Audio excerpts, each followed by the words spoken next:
बिस्मिल्लाहिर्रहमानिर्रहीम। दोस्तों, अरशद लोधी कम दियां गल्लां नाल हाज़िर खिदमत है। की हाल जे? खरीयत नाल हो? ठीक ठाक हो? वल हो? लो तुहानू अज एक गल सुनाइए।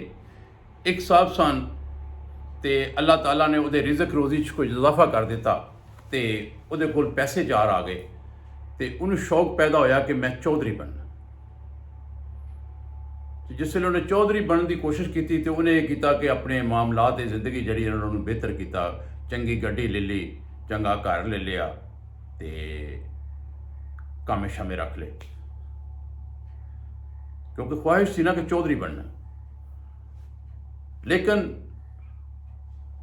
वक्त गुजरिया, साल गुजर गया, उसकी ख्वाहिश थी कि यार मैनू लोग सलूट मारन, मैनू चौधरी साहब चौधरी साहब चौधरी साहब कहन।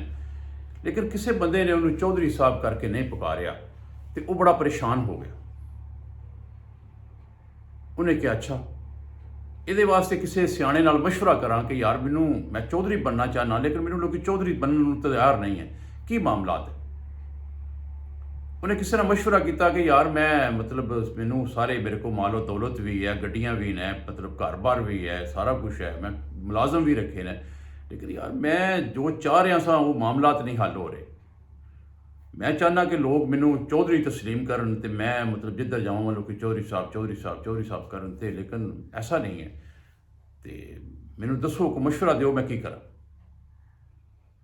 वो बंदा बड़ा सियाना तो दानिशमंद सी। उन्हें कहा जनाब तुम इस तरह करो, फलां फलां चौधरी है फलाने पिंड का, वो कोल चले जाओ, वो तुहानू कोई वल दसेगा, कोई तरीका दसेगा तो फिर तुम चौधरी बनो। उन्हें क्या ठीक है। सुबह उन्हें गड्डी कड्डी, नाल दो चार कामे बिठाए, गन मैन वगैरह बिठाए, तो उन्हें जनाब वो चला गया। और जिस वेले उस पिंड पहुंचया तो पहुँचद पहुँचद रात हो गई। तो वह जाके उस पिंड के उन्हें पूछा कि जनाब मैं चौधरी रुकनुद्दीन के घर जाना। वो लोगों ने कहा जी वो फलां जगह तो चौधरी रुकनुद्दीन का घर है। वो जिस वे चौधरी रुकनुद्दीन के घर पहुंचया तो उन्हें वेख्या कि जनाब एक बजुर्ग बैठे ने चार पाई के उत्ते, वड्डी जी पग बनी है उन्होंने, तो हुक्का पिया तो हुक्का पी रहे हैं, नाल 5-7-10 बंदे होर बैठे हुक्का शुक्का पी रहे सन। वो थले उतरिया, वो नाल 4-5 गार्ड नाल बंदे। जिस वे उन्हें देखा चौधरी ने तो एक बंदा आया तो उन्हें आके सलाम की कि जनाब सलाम अलैकुम चौधरी साहब। उन्हें कहा वालेकुम अस्सलाम। उन्हें कहा जनाब एक गल करनी सी। उन्हें कहा कोई मसला नहीं, तुम उत्थे बैठो। तो उन्हें एक बंदे आर्डर किया कि इन्हों खाना शाना खुआओ, मैं फारग होकर तुहाडी गल सुनना। वो जिहड़ा बंदा सी वो नवां नवां जिहड़ा अमीर होया सी, वो जनाब बड़ा परेशान होया कि यार मेरे नाल कार्ड शार्ड ये वो मामला पराडो शराडो, तो मैं ये बाबे ने मैनू कोई लिफ्ट नहीं कराई, कहता उत्थे बैठो जी। खैर वो बह गया। वो जिहड़े उहदे कामे सन उन्होंने लिया के उन्होंने अगे खाना शाना रखा, पानी शानी पियाया तो बिस्तर कर देते उन्होंने कि जनाब तुसीं सोवो क्योंकि रात हो गई है, तो चौधरी साहब सुबह तुहाडी जिहड़ी ना गल सुनणगे। उन्हें कहा अच्छा चलो ठीक है। वो सबर शुक्र करके सो गया कि बड़ा उन्होंने होया कि यार मैं तो चौधरी बनने की कोशिश कर रहा तो बाबा मैनू की पढ़ने पा रहे। खैर वो जिस वेले रात हुई, वो रात सुते, सुबह उठे, सुबह उठ के जनाब फिर उन्होंने वास्ते वो नाश्ता नुश्ता बेहतरीन किस्म का लस्सी दे जग तो ये वो मामला जो पिंडा में होंगे वो लस्सी उन्होंने नाश्ता कराया गया। और नाश्ता करने तो बाद वो जनाब नहा धो के जिस वेले फारग होए तो उन्होंने पूछा कि जनाब वो बजुर्गों के नाल साडी चौधरी साहब नाल गल करा दो क्योंकि असी वापस भी जाना है। तो पता लगा कि जनाब वो चौधरी साहब जिहड़े ने नाल दे पिंड एक फौतगी हो गई है उत्थे गए ने तो वापसी आके तुहाडी गल सुनते हैं।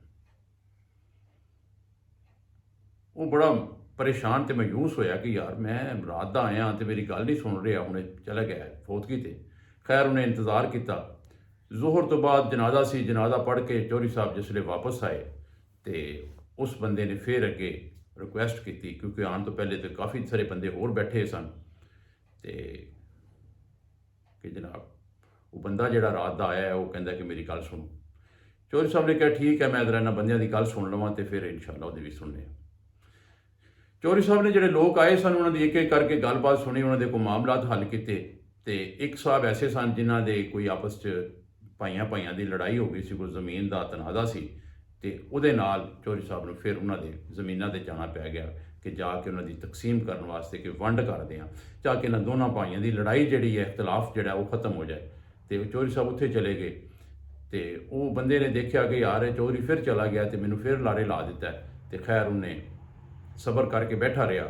ਚੌਧਰੀ ਸਾਹਿਬ ਸ਼ਾਮ ਨੂੰ ਵਾਪਸ ਆਏ ਕਿਉਂਕਿ ਉਹਨਾਂ ਦੋਨਾਂ ਭਾਈਆਂ ਦੀ ਜ਼ਮੀਨ ਦਾ ਜਿਹੜਾ ਮਸਲਾ ਸੀ, ਤਨਾਜ਼ਾ ਸੀ, ਉਹਨਾਂ ਦਾ ਹੱਲ ਕਰਵਾਇਆ ਤਾਂ ਕਿ ਲੜਾਈ ਝਗੜਾ ਨਾ ਹੋਵੇ ਉਹਨਾਂ ਦਾ। ਤੇ ਉਹ ਹੱਲ ਕਰਾ ਕੇ ਜਿਸ ਵੇਲੇ ਵਾਪਸ ਆਏ ਨੇ ਤੇ ਆ ਕੇ ਜਨਾਬ ਉਹ ਕਿਉਂਕਿ ਸ਼ਾਮ ਹੋ ਗਈ ਸੀ, ਉਹਨਾਂ ਨੇ ਜਨਾਬ ਦੁਬਾਰਾ ਉਹਨਾਂ ਨੂੰ ਖਾਣਾ ਛਾਣਾ ਮਹਿਮਾਨਾਂ ਨੂੰ ਦਿੱਤਾ ਤੇ ਮਹਿਮਾਨਾਂ ਨੂੰ ਉਹਨੇ ਪੁੱਛਿਆ ਕਿ ਚੌਧਰੀ ਸਾਹਿਬ ਆ ਗਏ ਨੇ, ਯਾਰ ਸਾਡੀ ਗੱਲ ਕਰਵਾ ਦਿਓ। ਉਹਨੇ ਕਿਹਾ ਯਾਰ ਚੌਧਰੀ ਸਾਹਿਬ ਗਏ ਸਨ, ਸੁਬਾਹ ਦੇ ਥੱਕ ਟੁੱਟ ਗਏ ਨੇ, ਸੁਬਾਹ ਇਨਸ਼ਾਅੱਲਾ ਤਾਲਾ ਨਾਸ਼ਤੇ ਤੋਂ ਬਾਅਦ ਤੁਹਾਡੀ ਗੱਲ ਸੁਣਨਗੇ ਤੇ ਤੁਸੀਂ ਹੁਣ ਰੈਸਟ ਕਰੋ, ਖਾਣਾ ਛਾਣਾ ਖਾਓ ਤੇ ਸੁਬਾਹ ਇਨਸ਼ਾਅੱਲਾ ਤੁਹਾਡੀ ਗੱਲ ਸੁਣੀ ਜਾਏਗੀ। ਉਹ ਸੁਬਾਹ ਜਿਸ ਵੇਲੇ ਹੋਈ ਤੇ ਉਹਨੇ ਫਿਰ ਜਨਾਬ ਨਹਾਤਾ ਧੋਤਾ, ਖਾਣਾ ਛਾਣਾ ਜਨਾਬ ਉਹਨਾਂ ਨੇ ਨਾਸ਼ਤਾ ਕਰਵਾਇਆ ਉਹਨਾਂ ਨੂੰ ਤੇ ਉਹ ਹੁਣ ਫਿਰ ਇੰਤਜ਼ਾਰ 'ਚ ਬੈਠਾ ਕਿ ਯਾਰ ਮੇਰੀ ਗੱਲਬਾਤ ਚੌਧਰੀ ਨਾਲ ਹੋ ਜਾਏ ਤੇ ਕੀ ਮਸਲਾ ਹੈ। ਚੌਧਰੀ ਸਾਹਿਬ ਨੇ ਉੱਠਿਆ, ਚੌਧਰੀ ਸਾਹਿਬ ਨੇ ਜਨਾਬ ਪਹਿਲਾਂ ਆਪਣੇ ਕਾਮੇ ਨੂੰ ਕਿਹਾ ਕਿ ਜਾ ਕੇ ਉਹ ਜਿਹੜੇ ਮਹਿਮਾਨ ਆਏ ਨੇ ਪਰਸੋਂ ਦੇ ਯਾਰ ਉਹਨਾਂ ਨੂੰ ਬੁਲਾ ਜ਼ਰਾ। ਉਹ ਆ ਕੇ ਚੌਧਰੀ ਸਾਹਿਬ ਦੇ ਕੋਲ ਬਹਿ ਗਏ ਤੇ ਚੌਧਰੀ ਸਾਹਿਬ ਨੇ ਕਿਹਾ ਹਾਂਜੀ ਦੱਸੋ ਜਨਾਬ ਕੀ ਮਸਲਾ ਹੈ। ਉਹਨੇ ਕਿਹਾ ਚੌਧਰੀ ਸਾਹਿਬ ਮਸਲਾ ਤੇ ਕੋਈ ਨਹੀਂ ਗਾ, ਮਸਲਾ ਤੇ ਬੜਾ ਛੋਟਾ ਜਿਹਾ ਹੈ ਲੇਕਿਨ ਸਮਝ ਨਹੀਂ ਸੀ ਆ ਰਹੀ ਤੇ ਕਿਸੇ ਨੇ ਤੁਹਾਡੀ ਦੱਸ ਪਾਈ ਹੈ ਕਿ ਜਨਾਬ ਚੌਧਰੀ ਰੁਕਨੁਦੀਨ ਕੋਲ ਚਲੇ ਜਾਓ ਤੇ ਉਹ ਤੁਹਾਡਾ ਮਸਲਾ ਜਿਹੜਾ ਉਹ ਹੱਲ ਕਰ ਦੇਣਗੇ। ਉਹਨੇ ਕਿਹਾ ਮਸਲਾ ਦੱਸੋ ਯਾਰ। ਉਹਨੇ ਕਿਹਾ ਜੀ ਮਸਲਾ ਇਹ ਹੈ ਕਿ ਮੇਰੇ ਕੋਲ ਅੱਲਾ ਦਾ ਦਿੱਤਾ ਬੜਾ ਕੁਛ ਹੈ, ਮੇਰੇ ਕੋਲ ਗੱਡੀਆਂ ਵੀ ਨੇ, ਮੇਰੇ ਕੋਲ ਡਾਲੇ ਵੀ ਨੇ, ਬਰਾਡੋ ਵੀ ਹੈ, ਮਾਮਲਾਤ ਵੀ ਨੇ, ਸਾਰਾ ਕੁਛ ਹੈ, ਮੈਂ ਮੁਲਾਜ਼ਮ ਵੀ ਰੱਖੇ ਨੇ, ਮੇਰੇ ਕੋਲ ਸਾਰਾ ਕੁਛ ਹੋ ਗਿਆ, ਮੈਂ ਜ਼ਮੀਨਾਂ ਵੀ ਲੈ ਲਈਆਂ ਨੇ, ਪੈਸਾ ਦੌਲਤ ਮਾਲੋ ਦੌਲਤ ਵੀ ਹੈ, ਲੇਕਿਨ ਮੈਂ ਵੀ ਚਾਹੁੰਦਾ ਕਿ ਮੈਂ ਚੌਧਰੀ ਬਣ ਜਾਵਾਂ, ਲੋਕ ਮੇਰੇ ਨਾਂ ਨੂੰ ਚੌਧਰੀ ਕਰਕੇ ਪੁਕਾਰਨ, ਲੇਕਿਨ ਐਸਾ ਨਹੀਂ ਹੋ ਰਿਹਾ ਤੇ ਮੈਂ ਇਸ ਵਾਸਤੇ ਤੁਹਾਡੇ ਕੋਲ ਮਸ਼ਵਰਾ ਲੈਣ ਆਇਆ ਕਿ ਮੈਨੂੰ ਚੌਧਰੀ ਬਣਨ ਵਾਸਤੇ ਕੀ ਕਰਨਾ ਪਏਗਾ। ਉਹ ਜਿਹੜੇ ਚੌਧਰੀ ਸਾਹਿਬ ਸਨ ਚੂँकि ਬੜੇ ਦੂਰ ਅੰਦੇਸ਼ ਔਰ ਦਾਨਿਸ਼ਮੰਦ ਬੰਦੇ ਸਨ, ਉਹਨਾਂ ਕਿ ਯਾਰ ਇਸ ਤਰ੍ਹਾਂ ਕਿ ਤੂੰ ਮੇਰੇ ਨਾਲ ਚੱਲ, ਉਹ ਫਲਾਂ ਪਿੰਡ ਦੇ ਵਿੱਚ ਨਾ ਇੱਕ ਲੜਾਈ ਝਗੜਾ ਹੋਇਆ ਹੈ, ਉੱਥੇ ਚੱਲੀਏ, ਉਹਨਾਂ ਦੀ ਕੋਈ ਸੁਲ੍ਹਾ ਸਫਾਈ ਕਰਵਾਈਏ ਤੇ ਫਿਰ ਦੇਖਣੇ ਆ ਕੋਈ ਮਾਮਲਾ ਤੇਰੇ ਵੀ ਹੱਲ ਕਰਨੇ। ਉਹ ਜਨਾਬ ਬੰਦਾ ਜਿਹੜਾ ਸੀ ਉਹ ਥੋੜਾ ਪਰੇਸ਼ਾਨ ਵੀ ਹੋਇਆ ਤੇ ਥੋੜਾ ਜਿਹਾ ਤਲਖੀ 'ਚ ਬੋਲਿਆ। ਉਹਨੇ ਕਿਹਾ ਚੌਧਰੀ ਸਾਹਿਬ ਇਹ ਕੀ ਮਸਲਾ ਹੈਗਾ, ਮੈਂ 3 ਦਿਨ ਤੋਂ ਤੁਹਾਡੇ ਕੋਲ ਆ ਕੇ ਬੈਠਾ, ਮੇਰਾ ਛੋਟਾ ਜਿਹਾ ਮਸਲਾ ਇੱਕ ਮਸ਼ਵਰਾ ਤੁਹਾਡੇ ਨਾਲ ਕਰਨਾ ਆਇਆ, ਤੁਸੀਂ ਮੈਨੂੰ ਹੁਣ ਕਹਿਣ ਦਿਓ ਕਿ ਮਤਲਬ ਉਹ ਚੱਲੀਏ ਜਿੱਥੇ ਸੁਲ੍ਹਾ ਕਰਾਈਏ ਤੇ ਫਿਰ ਆ ਕੇ ਬਹਿਨੇ। ਉਹ ਚੌਧਰੀ ਸਾਹਿਬ ਨੇ ਸਮਝ ਆ ਗਈ ਕਿ ਬੰਦਾ ਕੀ ਹੈ। ਉਹਨੇ ਕਿਹਾ ਸੋਹਣਿਆ ਗੱਲ ਇਹ ਹੈ ਕਿ ਤੂੰ ਚੌਧਰੀ ਨਹੀਂ ਬਣ ਸਕਦਾ। ਉਹਨੇ ਕਿਹਾ ਜੀ ਕਿਉਂ? ਉਹਨੇ ਕਿਹਾ ਚੌਧਰੀ ਬਣਨ ਵਾਸਤੇ ਆਪਣੀ ਅਨਾਹ ਮਾਰਨੀ ਪੈਂਦੀ ਹੈ ਤੇ ਤੇਰੇ 'ਚ ਜਿਹੜੀ ਅਨਾਹ ਹੈ ਉਹ ਤੈਨੂੰ ਚੌਧਰੀ ਨਹੀਂ ਬਣਨ ਦੇਗੀ। ਉਹਨੇ ਕਿਹਾ ਚੌਧਰੀ ਸਾਹਿਬ ਮੈਂ ਕੀ ਗੱਲ ਕਰ ਬੈਠਾ। ਉਹਨੇ ਕਿਹਾ ਯਾਰ ਤੂੰ ਇਸ ਤੋਂ ਵੱਧ ਕੀ ਗੱਲ ਕਰਨੀ ਹੈ ਕਿ ਚੌਧਰੀ ਦਾ ਕੰਮ ਹੈ ਕਿ ਲੋਕਾਂ ਦੇ ਮਾਮਲਾਤ ਨੂੰ ਹੱਲ ਕਰਨਾ, ਲੋਕਾਂ ਦੇ ਮਸਲੇ ਮਸਾਇਲ ਹੱਲ ਕਰਨਾ। ਜਦੋਂ ਤੁਸੀਂ ਕਿਸੇ ਦੇ ਮਸਲੇ ਮਸਾਇਲ ਹੱਲ ਕਰੋਗੇ, ਕਿਸੇ ਦੇ ਦੁੱਖ ਤਕਲੀਫ 'ਚ ਜਾਓਗੇ ਆਓਗੇ ਤੇ ਲੋਕੀ ਆਟੋਮੈਟਿਕ ਤੁਹਾਨੂੰ ਚੌਧਰੀ ਕਹਿਣਾ ਸ਼ੁਰੂ ਹੋ ਜਾਣਗੇ। ਫਿਰ ਲੋਕੀ ਤੁਹਾਡੀਆਂ ਪਰਾਡੋ, ਤੁਹਾਡੇ ਡਾਲੇ ਜਾਂ ਤੁਹਾਡੇ ਗਨਮੈਨ ਦੇਖਣ ਦੀ ਲੋਕਾਂ ਨੂੰ ਲੋੜ ਨਹੀਂ ਪੈਂਦੀ। ਲੋਕਾਂ ਨੂੰ ਤੁਹਾਡੇ ਕੰਮ ਅੱਛੇ ਲੱਗਦੇ ਨੇ ਤੇ ਕੰਮ ਅੱਛੇ ਦੇਖ ਕੇ ਲੋਕੀ ਚੌਧਰੀ ਕਹਿੰਦੇ ਨੇ। ਤੇ ਤੂੰ ਸਮਝਣਾ ਕਿ ਤੂੰ ਡਾਲਾ ਲੈ ਲਿਆ ਤੇ ਮਤਲਬ ਗਨਮੈਨ ਰੱਖ ਲਏ ਤੇ ਪਰਾਡੋ ਲੈ ਲਈ ਤੇ ਤੇਰੇ ਕੋਲ ਪੈਸੇ ਆ ਗਏ, ਤੇਰੇ ਕੋਲ ਜ਼ਮੀਨਾਂ ਆ ਗਈਆਂ ਤੇ ਤੈਨੂੰ ਲੋਕੀ ਚੌਧਰੀ ਕਹਿਣਾ ਸ਼ੁਰੂ ਹੋ ਜਾਣਗੇ। ਐਸਾ ਨਹੀਂ ਹੈ। ਉਹਨੇ ਕਿਹਾ ਪੈਸੇ ਬੜੇ ਲੋਕਾਂ ਕੋਲ ਹੈ ਨੇ, ਲੇਕਿਨ ਚੌਧਰੀ ਬਣਨ ਵਾਸਤੇ ਤੂੰ 7 ਪਿੰਡ ਛੱਡ ਕੇ ਮੇਰੇ ਕੋਲ ਮਸ਼ਵਰਾ ਲੈਣ ਆਇਆ, ਤੈਨੂੰ ਪਤਾ ਲੱਗਿਆ ਕਿ ਚੌਧਰੀ ਰੁਕਨੁਦੀਨ ਕੋਲ ਚਲਾ ਜਾ।